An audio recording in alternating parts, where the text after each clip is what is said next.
الحمد لله رب العالمين الرحمن الرحيم الحمد لله الذي هدانا لهذا وما كنا لنهتدي لولا أن هدانا الله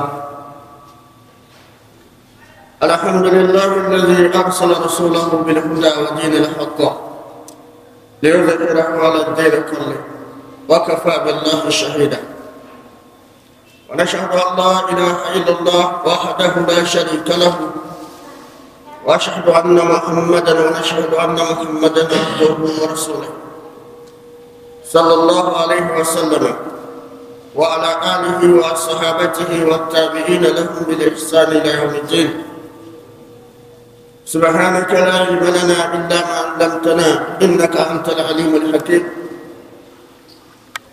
اللهم انفعنا ما علمتنا اللهم علمنا ما ينفعنا وانفعنا بما علمتنا وزدنا علما رب اشرح لي صدري ويسر لي أمري واحلل عقدة من لساني يفقه قولي. La louange à Allah, Seigneur de l'univers, le tout miséricordieux, le très miséricordieux. Louange à Allah qui nous a guidés à l'islam, nous n'aurions pas été guidés si Allah ne nous avait pas guidés. Louange à Allah qui a envoyé son messager avec la guidée, une religion de vérité, pour la placer au-dessus de toute autre religion. Et Allah demeure le témoin. Nous attestons qu'il n'y a point de divinité qu'Allah, il est l'unique Seigneur, il n'a pas d'associé à sa royauté, à son pouvoir. Et attestons que Mohammed est son messager, son fidèle, il est son serviteur, son messager. Que la paix, le salut, la bénédiction d'Allah et sa miséricorde soient sur lui, sur sa famille et ses compagnons. Et tous ceux qui les suivirent et les suivront jusqu'au jour dernier. Chers fidèles, louange à Allah pour le bienfait que nous accordez, qui est l'islam, la pratique de cette religion. Et aujourd'hui, le thème retenu pour votre attention cet après-midi est les attentes de l'islam pour les musulmans. Les attentes de l'islam pour les musulmans. Alors on comprend par attente de l'islam que l'islam est une religion qu'Allah a instaurée pour les humains. Et parmi les êtres humains, il y a ceux qui ont choisi vivre également ce système qu'Allah a voulu d'eux. Le devoir de l'adorer. Le devoir également de poser des actes de bienfaisance vis-à-vis de leurs semblables. Donc, bref, une religion qui éduque le comportement, qui oriente l'esprit vers la reconnaissance, vers la croyance et la foi pure en Allah. Donc, cette religion a ses exigences, elle a ses recommandations, elle a ses interdictions. C'est une religion qu'Allah a instaurée pour la guider de l'homme dans son ensemble. Et voilà pourquoi cette religion, il est important que nous parlons de ce qu'attend cette religion à nous les humains. La religion islamique est une religion dans le cadre où nous vivons, qui est un canal d'information aux humains. Allah fait de cette religion un canal d'information pour les humains dans leur ensemble. Et tous ceux qui ont choisi de vivre également cette religion doivent s'informer. Ils doivent s'informer sur leur rôle d'abord, sur la divinité unique d'Allah. Voilà pourquoi cette religion, à travers elle, pour qu'à travers elle, Allah envoie les prophètes et messagers. Et dont le dernier, le sceau des messagers, Mohammed sallallahu alayhi wa sallam, fut envoyé pour cette religion et à la communauté dernière qui est les musulmans. Et qu'à travers cette religion, alors un livre soit révélé à ce prophète pour en servir d'information et de transmission de messages à sa communauté. que tous ceux-là, tous les musulmans saisissent ces informations pour s'informer de la puissance d'Allah, de sa souveraineté sur sa créature, de sa miséricorde et de son châtiment. Pour que les musulmans ou les humains dans leur ensemble soient informés de leur rôle sur la terre et de leur devoir vis-à-vis de ce Créateur tout-puissant, Allah. Pour que les musulmans soient bien informés de leur rôle vis-à-vis d'eux-mêmes, leur devoir vis-à-vis des autres créatures humaines. Et pour qu'ils soient informés, bien informés des actes qui entraînent au succès et aussi des actes qui entraînent à l'échec. Pour qu'ils soient bien informés sur l'existence d'un autre monde aussi plus vaste et plus supérieur que celui d'ici-bas. Il s'agit de l'au-delà. Pour qu'ils soient bien informés que ce jour, c'est-à-dire ce monde qui existe, qui est plus vaste et plus supérieur, c'est un monde où la justice d'Allah serait établie dans toute sa dimension et qui ne serait lésé, et personne ne serait lésé. C'est-à-dire que l'homme serait récompensé pour les biens qu'il fait, qu'il aura fait sur la terre, mais aussi récompensé pour le mal qu'il aurait fait sur la terre. Voilà les informations bref que l'islam également transmet aux musulmans pour que les musulmans prennent conscience de cela, pour comprendre que l'islam n'est pas une religion pour vivre pour le jeu, mais une religion d'éducation, d'esprit, de cœur, de comportement.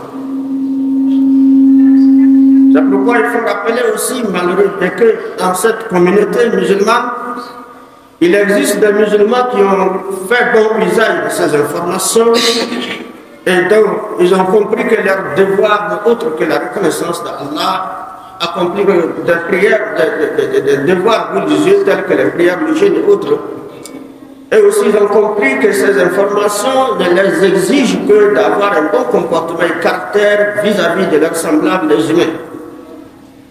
Alors ils ont adopté ce système-là de par le bon usage de toutes ces informations. Mais à côté du bien, il y a toujours le mal. À côté de ces bons musulmans, il existe des musulmans complexés, d'esprit complexé. Et leur esprit complexé de par leur ignorance des préceptes de l'islam, c'est-à-dire des textes de l'islam, de par également leur passion, la montée de leur passion, et de par également l'influence des coutumes et traditions des milieux, de par l'influence de la civilisation moderne, et de par l'influence aussi de l'ambition de mesurer de la vie de ce bas monde, malheureusement, ces musulmans affichent des comportements qui sont contradictoires ou incompatibles à ce que l'islam veut d'eux. Voilà pourquoi il faut comprendre que l'homme, l'être humain, il est un être humain de deux composants. Et Allah a informé que ces deux composants, chacun a ses besoins et chacun également aspire des besoins. Et que l'homme, la raison que Dieu a donnée à l'homme et l'intelligence qu'il a octroyée pour qu'on fasse un bon usage pour que les deux composants de l'homme rentrent dans leur droit. L'homme est composé de la matière comme de la matière faible et supérieure. L'homme est composé également d'un corps inférieur et d'une âme, c'est-à-dire venant d'Allah qui est plus supérieur que le corps. Alors d'un corps éphémère et un corps aussi faible et aussi d'une âme puissante, d'une âme forte qui a besoin de cette force-là, de par l'entretien. Alors lorsqu'on parle de musulmans, ça regarde ces deux choses. L'homme, son corps et son âme. Le corps de l'homme et son âme, c'est ces deux corps et âmes-là qui en font de lui un être humain. De par la création première de l'être humain qu'Allah a expliqué, en disant إذ قال ربك للملائكة إني خالق بشرا من طين فإذا سويته ونفخت فيه من روحي فكونوا له ساجدين فسجد الملائكة كلهم أجمعين. Allah dit, quand nous informons aux anges, quand Allah dit aux anges, je vais créer de l'argile un être humain. Et quand je l'aurai bien formé et l'aurai soufflé de mon esprit, alors jetez-vous prosterner devant lui. C'est-à-dire, avant la création d'Adam, les anges existaient des milliers d'années. Et Allah leur informa qu'à partir d'aujourd'hui, je vais créer un être humain, mais d'un argile. Sa composition serait de l'argile. Quand vous le verrez, ce serait de l'argile, je vais le fabriquer de l'argile. Mais sa composition de par l'argile ne se limite pas là. Allah le fera également une créature qui vivra, et cette vie ne proviendra que de son esprit, qui est l'âme qui doit insuffler à ce corps. Et il dit, lorsque je l'aurai insufflé de mon esprit, qui est aussi supérieur que ce corps, alors vous les anges, respectez-le. Il devient à partir d'aujourd'hui plus supérieur que toutes les créatures. Allah a donné ce privilège à Adam, à l'être humain, d'être plus supérieur que les autres créatures. Et cette supériorité n'est pas du corps, mais de l'âme que possède l'homme. Le corps n'est rien d'autre que de l'argile. Mais l'âme également est un élément qui vient directement d'Allah, de par une façon qu'il a créé l'âme, qui est une créature supérieure et aussi éternelle. Ceci veut dire que le corps périra un jour et l'âme demeurera éternellement. C'est ce terme-là qu'Allah voudrait que l'être humain entretienne de par l'islam. Il utilise tous les préceptes de l'islam, des recommandations d'Allah, pour entretenir cette âme-là qui est supérieure. Et ne pas accorder trop d'importance au corps et à la négligence également de cette âme.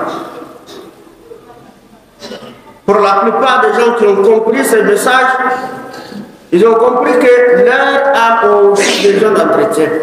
Tout comme leur corps, leurs deux ont leur droit sur l'esprit, l'intelligence et la raison de l'homme et sa réaction. La deuxième partie de la création, c'était la première partie qui a Adam. La seconde partie de la création n'est plus de l'argile, visiblement de l'argile, mais quelque chose aussi extrait de cette argile, qui est le spermatozoïde.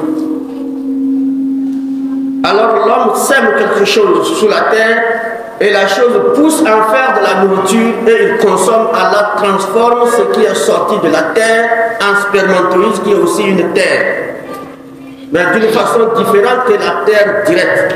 Il a créé maintenant, nous, la descendance d'Adam avec le spermatozoïde.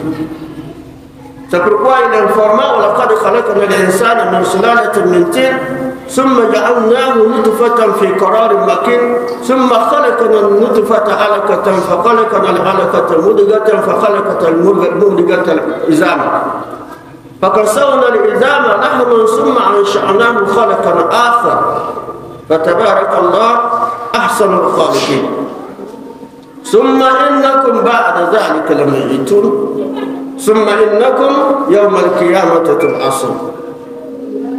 Allah dit, nous avons certes créé l'homme. La seconde partie de la création, l'homme, nous l'avons créé d'un extrait, et la première partie d'un extrait d'argile, qui est Adam. La seconde partie nous enfile des spermatozoïdes dans un repositoire solide. Le spermatozoïde est sorti de l'homme, rentré dans un repositoire de la femme, et Allah dit quoi? Et de ce spermatozoïde, nous avons fait de l'adhérence. Et si l'homme commence par des transformations de spermatozoïde en adhérence, et de l'adhérence, nous avons fait de cette adhérence une embryon. L'homme évolue dans le ventre par adhérence de l'embryon, et puis de cet embryon, nous l'avons vêtu et nous avons créé des os. Et dans ce même ventre de la mère, Allah a créé les os qui commencent à décrire l'homme, la nature de l'homme.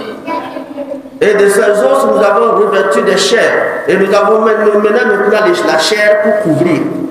Nous avons décrit les yeux, les nez, tout cela maintenant, la chair vient couvrir les os. Et maintenant, Allah maintenant envoie l'âme pour insouffler l'âme dans ce corps, dans le ventre de la mère, pour lui permettre de vivre, de retrouver la vie. Et c'est pourquoi Allah dit, et nous avons transformé en une autre création. Au lieu que ce soit maintenant un corps simple, et des os couverts de chair, posés sans mouvement, nous l'avons transformé en une autre création qui est une création qui doit bouger, qui doit vivre. Grâce à l'âme, le corps doit bouger. Et c'est là maintenant l'homme connaît la naissance. Il sort sur la terre composé de l'âme et de corps. Et dont les deux ont leurs besoins. Mais tandis que pour ne pas ignorer, pour ne pas être ignorant, Allah informe ça. Le corps a ses besoins en rapport de là où il prévient. Et l'âme a ses besoins en rapport aussi de là où il prévient. Chacun vient d'ailleurs. Le corps vient du sol, de la terre. L'âme vient du ciel. Donc chacun a des besoins en rapport de là où il vient. Donc ce que l'âme a besoin, c'est le manger. Le manger vient du sol. Il a besoin de savon pour l'entretien du corps qui vient du sol. Il a besoin de pommade pour arranger le corps qui vient du sol. Il a besoin de médicaments pour soigner ce corps qui vient du sol. Et l'âme a besoin de quoi?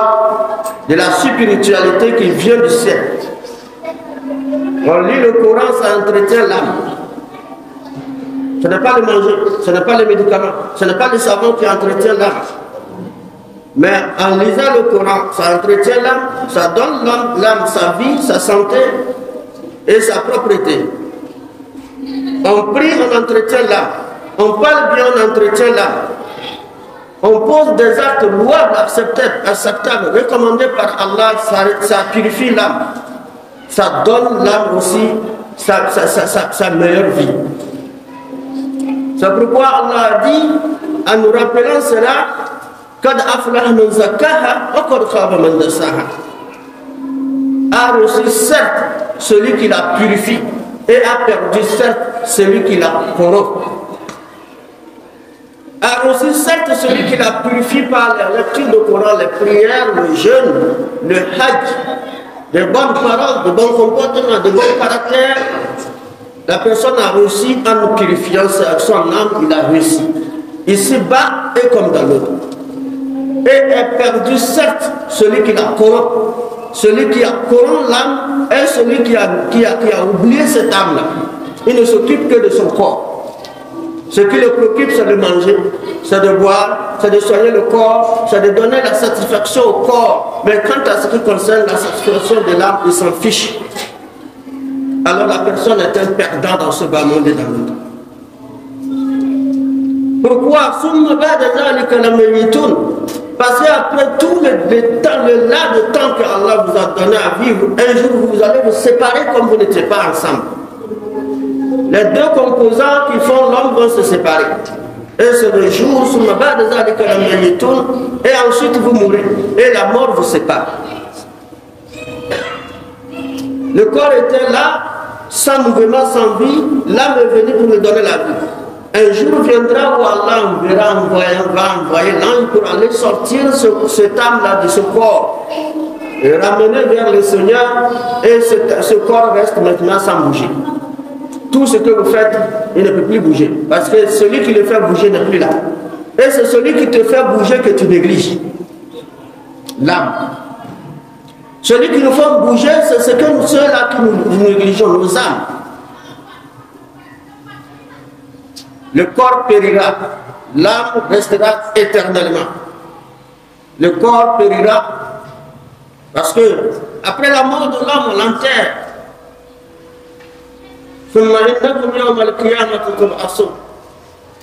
on l'enterre, le corps périt, devient à nouveau de poussière. Des siècles d'années ou des années où vous allez creuser une tombe, vous ne verrez plus rien. Tout est devenu sable, comme c'était. Mais l'âme reste vivante. Et cette âme reste vivante. Et le jour qu'Allah a décidé pour établir sa justice, pour juger le comportement de l'âme, il faut que le corps soit là. Et c'est le jour-là qu'il introduira ce corps et cette âme encore, il redonnera encore la nouvelle fois ce corps de se retrouver, de se recomposer. Et il introduira cette âme encore, le corps quittera pour le jugement. Et là maintenant on jugera ce corps. Et l'âme là qui est là, c'est l'âme est mal essuyée. Il va à l'enfer. L'âme entretenue va au paradis. Parce que tout ce qui est propre rentre au paradis et ce qui est sale rentre à l'enfer. C'est pourquoi l'islam, ce que l'islam attend de nous, de par toutes ces informations, est que nous soyons bien informés et de par ces informations, que nous mettons acte et que nous mettons en considération l'importance de nos âmes et les désirs, les besoins de nos âmes au détriment de ce que nous exige notre corps. Qu'Allah nous guide sur le droit chemin et nous facilite la compréhension de l'islam. Allah nous guide à comprendre et mettre en application. Qu'il fasse de nous des musulmans obéissants ou non des musulmans d'esprit complexé. Qu'il fasse de nous toutes personnes, des gens qui ont saisi qui saisissent des informations et font bon usage des informations venant de l'islam. اهدنا الصراط المستقيم صراط الذين أنعمت عليهم غير المغضوب عليهم ولا الضالين آمين. أقول قولي هذا أستغفر الله لي ولكم وسائر المسلمين من كل ذنب واستغفروه إنه هو الغفور الرحيم.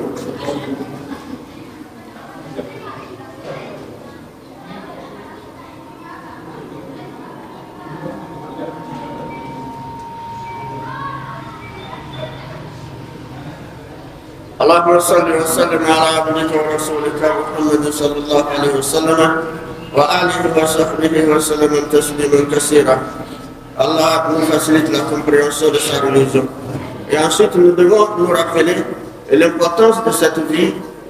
Allah n'a pas créé ce bas monde pour un jeu et pour la distraction. Nous devons comprendre que l'islam nous donne toutes ces informations pour que nous sachions que c'est une religion qu'Allah a instaurée pour nous, pour qu'à travers cette religion également, les prophètes soient envoyés, surtout les derniers messagers, Mohammed sallallahu alayhi wa sallam, et un livre contenant des informations utiles qui est le Coran, soit révélé à ce messager qui nous transmet aussi ce message dont le Coran est là, dans nos mains, avec toutes les informations, comment il est créé, quel est son rôle, quel est son devoir vis-à-vis de son créateur, ses devoirs vis-à-vis des autres créatures, et que l'homme soit aussi informé des actes qui entraînent à l'échec, qui peuvent entraîner son âme dans l'échec le jour de la résurrection, et des actes qui peuvent aussi entraîner également le succès et la réussite de son âme dans le jour de la résurrection. Pour que l'homme soit informé qu'au-delà de ce bas monde, il existe un monde aussi plus supérieur et plus vaste que ce monde que nous vivons. Le monde de ce bas monde n'est qu'un monde restreint, mais le monde de l'au-delà est un monde vaste et plus supérieur que ce monde. Donc il y a tout, il y a le bien, il y a le mal, comme nous vivons ici. Mais le mal est plus intense et le bien aussi est plus grand que le mal, qu'Allah nous facilite la compréhension. Et ça, nous sachons que ce monde supérieur qui est l'au-delà, c'est un monde où Allah établira sa justice dans toute la dimension. Et personne d'autre qui ne serait pas lésé. Quand on fait du mal, on serait récompensé par le mal, et quand on fait le bien, on serait récompensé par le bien. Donc il vaut mieux opter pour le bien, pour être récompensé, parce que l'âme demeurera éternellement dans le paradis ou éternellement dans l'enfer. Mais quelle que soit la durée de l'âme ou du corps dans ce bas monde, c'est une vie éphémère et un jour ils se sépareront et Allah les réunira encore un autre jour de par la résurrection pour juger ces corps-là et cette âme-là. Allah nous facilite la compréhension et que les actes que nous allons poser soient un jugement facile et que nous ayons accès au paradis après ce monde. Allah nous guide sur le droit chemin. Chers fidèles, nous avons autre chose à vous rappeler, c'est très important dans notre vie, les imitations. les imitations. Allah fait de nous une communauté respectueuse, une communauté dont le comportement est visiblement acceptable pour tous les humains que nous observons dans ces temps. Donc le musulman complexé, son comportement ne doit pas être un comportement qui a un rapport avec l'islam. Nous devons le comprendre. Et nous devons comprendre qu'il faut éviter d'être un musulman complexé. Nous ne devons pas être des imitateurs. Nous ne devons pas être des gens ignorants. Nous ne devons pas suivre nos passions. Nous ne devons pas être influencés par les coutumes et les traditions de nos milieux. Nous ne devons pas être influencés par la civilisation moderne, ni influencés par les ambitions de mesurer de ce monde. C'est pourquoi nous voyons la plupart, les gens, nous vivons musulmans pratiquants de l'islam, mais nous voulons imiter ce que l'islam nous a interdit. Et pourtant, Allah nous a interdit des imitations. Tout ce qui n'a pas de rapport avec l'islam, que les musulmans s'éloignent de ça. Mais nous voulons faire comme les autres. Pourtant, c'est incompatible à la foi musulmane. Nous sommes dans une période chaude, les gens se débattent, vous voyez, les accidents se produisent partout. Pourquoi? Pour une seule journée. Et cette seule journée, si vous analysez la situation, est-ce que forcément c'est l'argent de la fête qu'ils cherchent? Non, on dira que non, c'est un mois dédié au shaitan. Et donc ce shaitan, c'est quoi? C'est la police se déverse dans tous les pays où le shaitan ce jour est honoré. Tous les pays que cette journée qu'on appelle Saint-Sylvestre ou bien journée bonne année, c'est une journée que le Satan a été honoré. On a honoré le Satan, c'est la journée que le Satan est content. Mais avant que cette journée n'arrive, il faut qu'il montre aux humains qu'il est vraiment ses ennemis. Inna wa'adallahi fala taghurrannakum al-hayatu ad-dunya wa la yaghurrannakum billahi al-ghurur. Inna ash-shaytana lakum aduwwun fattakhidhuhu aduwwan. Allah dit que la vie de ce bas monde ne vous trompe. N'osez pas que la vie, le désir de ce bas monde, de ce que fait les gens, ne vous trompe, ne vous influence. La promesse d'Allah est la vérité. Ce qu'il dit, c'est la vérité. Ne jouez pas avec ça. Et ne laissez pas que le trompeur, que le shaitan vous trompe. Parce que le shaitan vous miroite quelque chose que vous pensez bon, mais pourtant il utilise cette chose que vous pensez bon pour vous frapper fort, pour faire de vous des souffrants. Et c'est pourquoi le Satan, il est là présent dans ces mois de décembre et de janvier pour maintenant montrer aux humains que vraiment je suis votre ennemi. Comme Allah dit, il est votre ennemi. Prenez-lui comme ennemi et éloignez-vous de ces journées. Ce n'est pas une journée qui appartient au Coran. Allah nous préserve. Donc, sur ces accidents de circulation, pourquoi les gens sont agités à cette période? Est-ce que c'est uniquement à cause de l'argent de la fête? Non. Quand vous faites bien les analyses, ce n'est pas ça. C'est le Satan qui est descendu, avec tout son pouvoir, avec toute son armée, déversé dans la société, et amène les gens dans la vie. Les gens se poignent, les gens tombent, ils poussent les véhicules jetés en route, en cours de voyage. Partout, ils poussent les gens jetés, les gens se blessent, les gens meurent. Et on continue, vous le même jour, le bilan de morts et de blessés, on ne compte pas. Pourquoi avec les fêtes spirituelles telles que les fêtes de Ramadan, avant les fêtes de Ramadan, il n'y a pas ça? Parce que c'est la journée qu'on a honoré Allah. Et le Satan est contre ça, il s'éloigne. Il s'éloigne de nous, il nous laisse dans notre liberté, dans notre joie, d'avant, tout comme du jour et jusqu'à après. Dans la face que nous comprenons réellement la position de Satan par rapport à nous, Allah nous guide sur le droit chemin. اهدنا الصراط المستقيم صراط الذين أنعمت عليهم غير المغضوب عليهم ولا الضالين آمين. ربنا لا تزغ قلوبنا بعد إذ هديتنا وهب لنا من لدنك رحمة إنك أنت الوهاب. ربنا آتنا في الدنيا حسنة وفي الآخرة حسنة وقنا عذاب النار. أن تجعل القرآن عظيم ربيع قلوبنا ونور صدورنا وجلاء أحزاننا وذهاب همومنا وغمومنا وسابقنا وضليلنا إليك وإلى جناتك جنات النعيم برحمتك يا أرحم الراحمين يا رب العالمين. سبحان ربك رب العزة عما يصفون وسلام على المرسلين والحمد لله رب العالمين.